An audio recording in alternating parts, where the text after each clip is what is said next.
Hi guys, I am sending you all love and light, and I wanted to finally share my amazing birth story with you guys. Yay!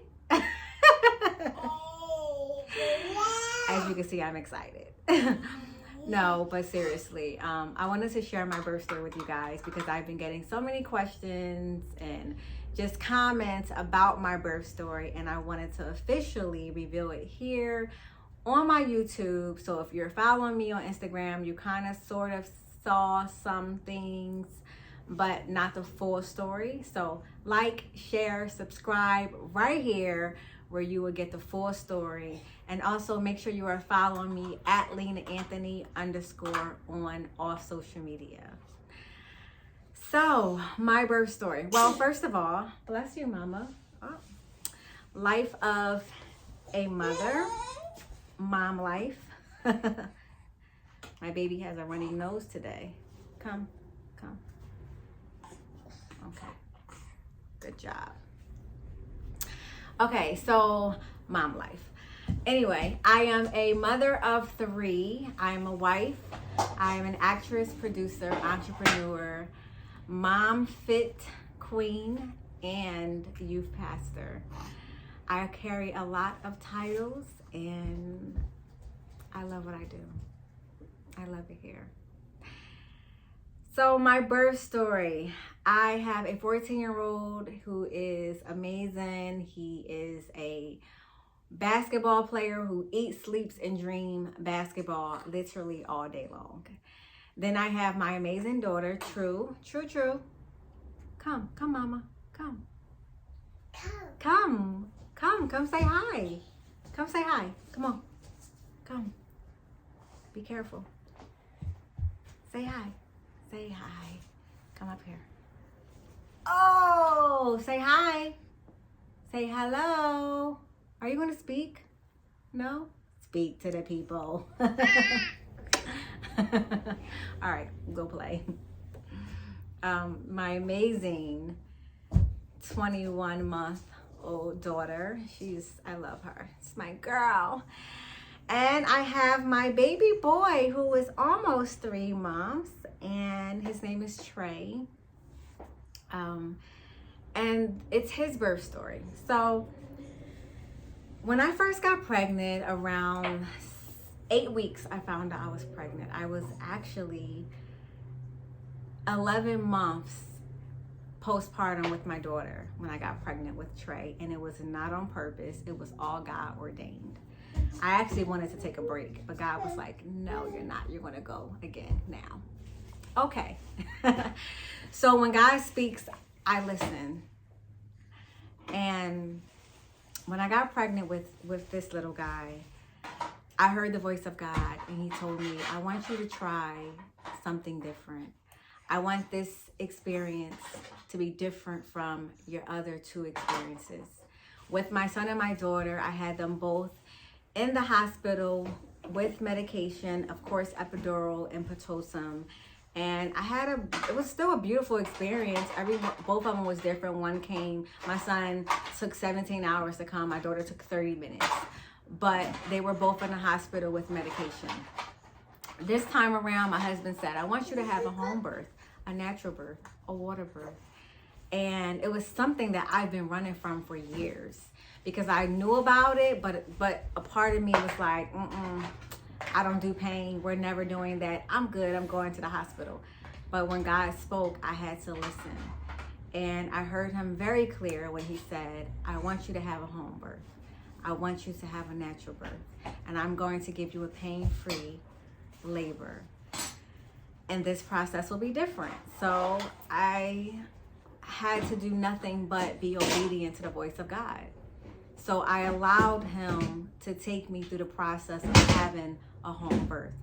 So he downloaded the knowledge, the wisdom, the understanding, the education, and everything I needed to do. Every day I would fill myself up with everything I needed. God sent me the perfect midwife. He sent me the perfect birthing doula. And I had an amazing experience getting to know them and welcoming them on my team. So I put my trust in them. I put my trust in God. I knew that I can do this with their support system. But also, God also showed me to still have your prenatals with your doctor, the one who also delivered my daughter True. Good job. Bless you. Good job, Mama. Baby. Okay, go play with your toys, okay? Hi, baby.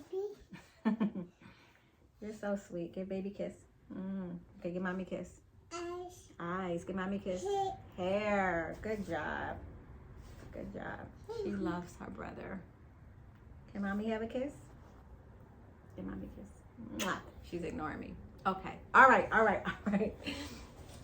So again, I still had my prenatals at the doctor's office just in case, just being on the safe side. I still had those scheduled. So I was going into the doctor's office for prenatal visits, as well as having my midwife come into my home, check me. And the beautiful experience was having my midwife come into my home because it was intimate. She took her time with me. She were able to ask questions that the doctors never ever have time for, because when anybody who have a hospital birth, they know when you go into the doctors, that those visits are 10 minutes, quick, easy, you're in and out. Literally every 10 minutes there's a new patient. When my midwife came into my home, every visit was like an hour to an hour and a half. She was very patient, comforting, loving. It was the best experience. I pray and wish that every person, every mother get to experience that, honestly. So as the months went by, my pregnancy was I had a beautiful pregnancy. I gained a lot of weight. I ate everything I wanted to eat leading up to my 9th month. When I entered into my 40th week, I remember going to the doctors to get a stress test because I didn't deliver yet. Now, you can go until 42 weeks, but once you hit that 42 week, you cannot have a home birth. You have to have a hospital birth.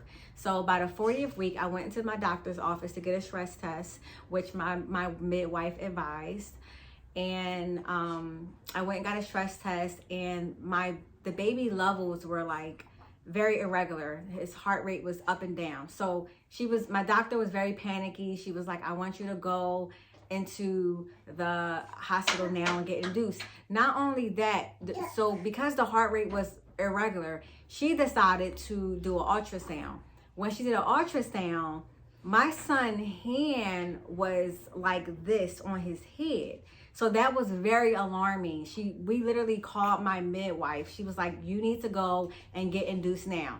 I started to panic myself, so I was like, well, let's call my midwife, because they were working together.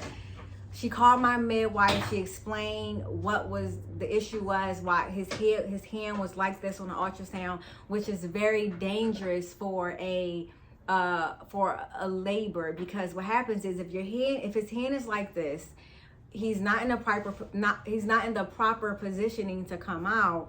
And then if the umbilical cord comes out first, that is complete dangerous. You can lose your child, etc., etc. So basically, she advised me to go straight to the hospital. So I went straight to the hospital. My midwife agreed.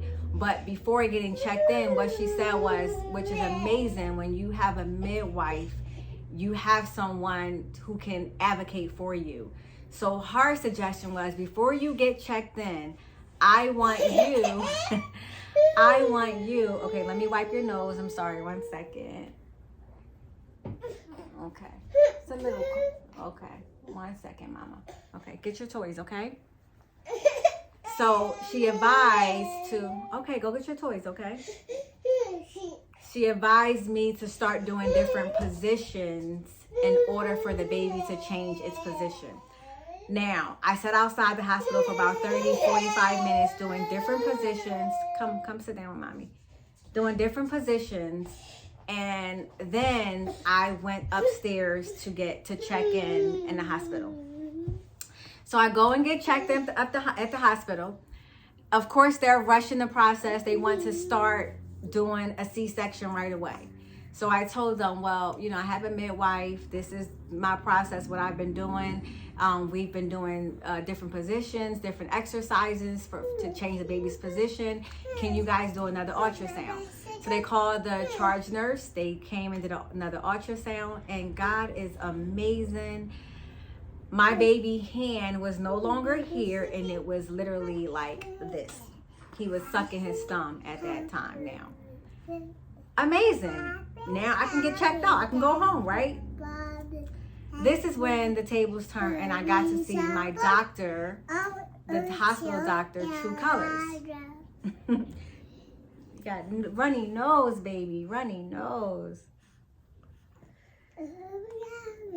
So the doctor came in my room. She came to the hospital, came into the room and said, this is her.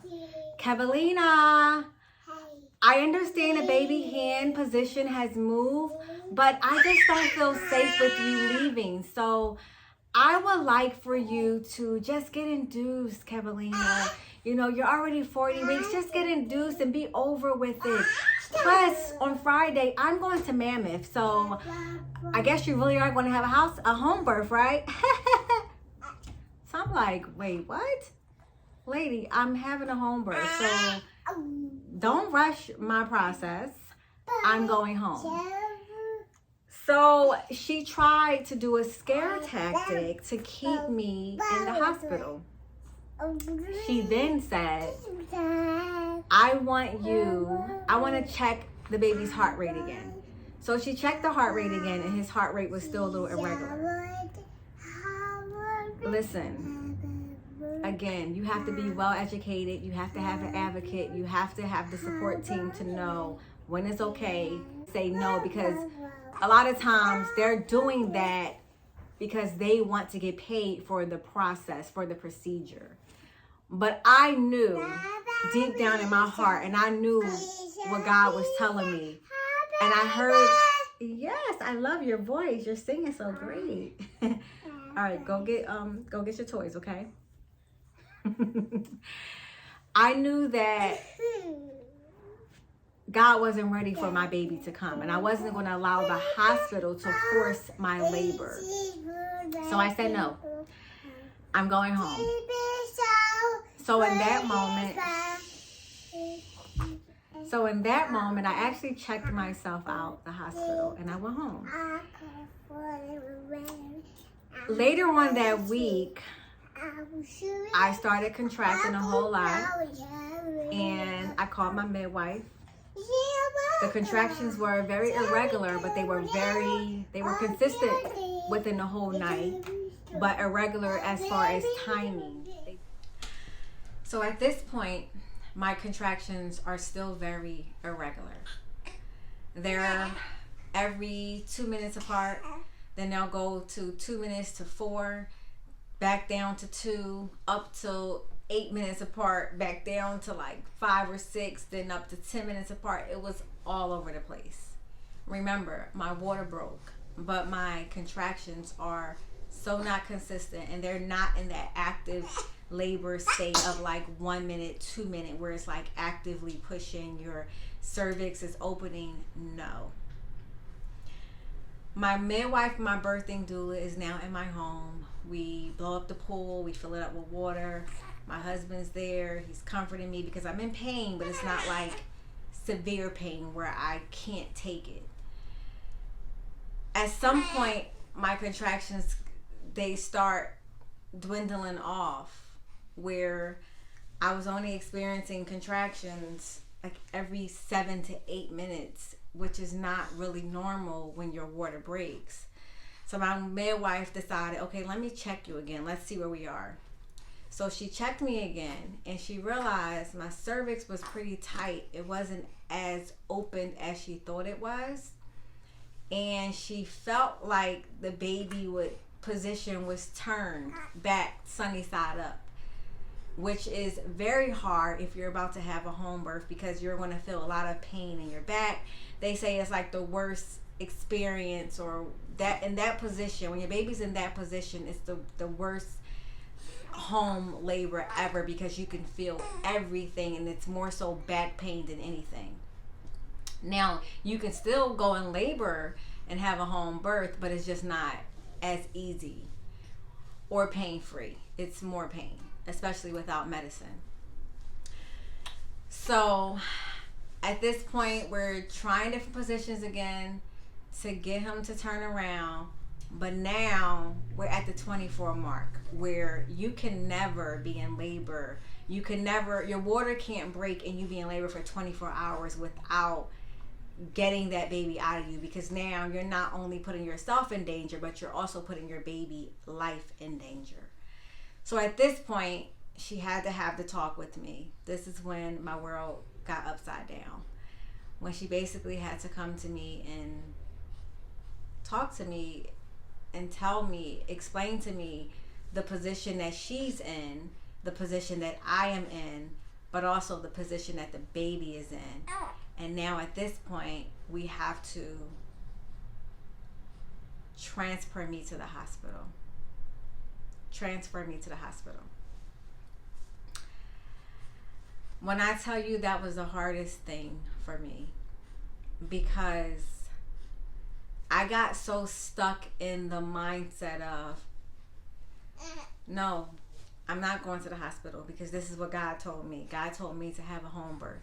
So what can you do, midwife? How can you force this baby? What can we do? How can we make myself go in active labor right now? And she was very adamant. Lena, I can't risk my medical license. I can't put you and your baby in this danger. God is telling me to transfer you to the hospital now, because now you have to have a hospital birth because your water broke and it's been over 24 hours. When I tell you it took me at least 2 hours to get myself together, because I couldn't understand why I was going through what I was going through. I couldn't understand the fact that I know what I heard from God, and it just didn't make sense that now I'm going to the hospital after all this time, after this whole process, this whole investment, after, God, I gave you my yes. Why are you not allowing this baby to come? What's going on? It took 2 hours of me crying on my knees, praying, asking my husband to call our spiritual father for guidance.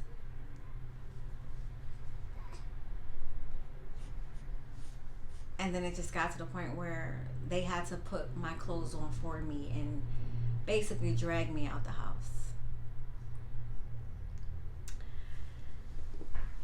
When I finally arrived to the hospital, they were very eager, ready to give me a C-section, because my midwife called them and explained the positioning of the baby. My water broke 24 hours ago. They were very eager to give me a C-section. And I remember my doctor coming in the room, and the first thing she said, she didn't greet me. The first thing she said was, "Okay, Kevaline, are you ready to go to OR?" And immediately my spirit just got very irritated, and I screamed and I yelled at the doctor. I said, "No, and stop talking about a C-section. I'm not getting a C-section. Do what you need to do to give me a natural birth." And I realized in that moment, although I yelled at her, I needed her to hear me, because I was not having a C-section. I never had a C-section with any of my kids. So if I had to surrender the fact that I have to have a hospital birth, then I need you to help me and do what you can do on your end now to not force a C-section. Well, God is good, because in the process of me being very stern, and knowing my rights, knowing that I still have a choice, even though it's been 24 hours. You have the tools, because now I'm in the hospital. You have the tools and the equipment to change the baby's positioning without giving me a C-section. And when I tell you God showed up after 8 hours of, all right, baby, all right. After 8 hours of the doctors being on my side and trying different positions, and at that point they had to give me Pitocin to increase my labor contractions, to make my cervix dilate. So I had to get medication. And at that point it was, do what you have to do to give me a natural birth, but make sure my son is healthy. So not only did I have to cooperate with the hospital, but they also worked with me and was on my side to give me the labor and delivery that I desire and that I knew that I could have. So finally, after 8 hours, my son came, and he came vaginally, healthy, and strong. But what I learned from this experience was, yes, God told me to have a natural birth. Yes, God told me my process was going to be different. And although I didn't have a natural birth, but my process was very different, God, what he ultimately wanted to do with me was see if I was going to surrender and submit to his will in his way and not mine. So even though it didn't go as planned, because again, we have to we have to let go of our plans in order for God to show us his plan. So it didn't go with the plan that I thought that I created in my mind, but it went with the plan that God had always purposed for my life and my son. So in this lesson, it was more so, in this process, it was more so a teaching for me to submit and to surrender to God's way, because his way is always greater than any other way that we can ever hope or imagine. But this experience was very interesting. It was all about surrender. And will you trust me with your birth story? Will you trust me with your birth plan? Will you say yes? Because for years you've controlled. I've allowed you to control things. I've allowed you to do it on your own. But now, in this level of blessing, in this level of new birthing that I am going to create in you, I need a new level of surrender. I need a new level of submission. I need a new yes. And that is what I've given God throughout my labor and delivery. And that is what I walk in now in my life.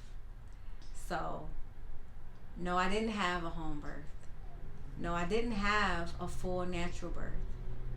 But I had a birth that was designed and ordained by God. And no matter how it went, no matter the hiccups, no matter the challenges, God was with me the whole time, and he allowed every experience and every challenge and every hiccup to happen because he wanted things his way, and he wanted to see if I was going to flow and adjust and transition and be okay with the changes that was just being thrown at me at every moment. And even though I fought at times,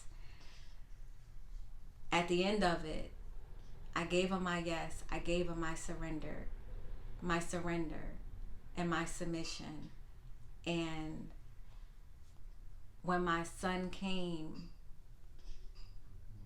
there was just an overwhelming, wow, God, I see what you did here. I lay every burden, every control, every concern to you. And I just thanked him and praised him, because there was a rebirthing. You know, when a baby is birthed, a mother is birthed too. And for me, I feel like birthing my son was the true resurrection of my life and my obedience to Christ. So, again, God knows the end, the middle, and the beginning. And all he wants is our surrender and our submission. And I truly believe that is what I gave God throughout my labor and delivery. And if you ask me, I got to experience both. I had the best of both worlds. I got in the birthing pool. I experienced labor pains at home, and I also experienced it in the hospital. So I truly believe I got both. What I asked for, what God wanted from me. And I really do pray and wish that everyone can experience a home birth. And I truly believe I'll have it. I'll have the full home birth one day, because I don't think my story is ended. I think I have another one coming. So we'll see. We'll see. But that is my birth story. Everyone's journey is different. I hope you get to experience the home birth, and I hope you get to experience the hospital birth. And you will get to decide which one is for you, but ultimately, let God lead you and let him show you. I hope this video inspires someone. Again, like, share, and subscribe. Love and light.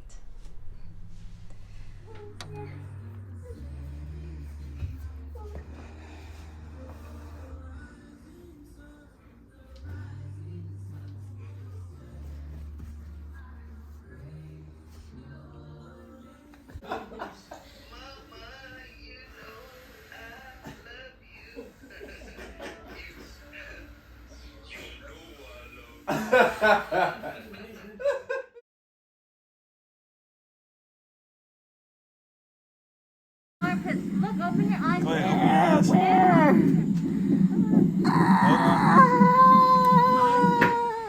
Hi. Come on, Trey. Congratulations. Hey, Come on, man. baby. Come on, baby. You can do it. Cry. Yeah.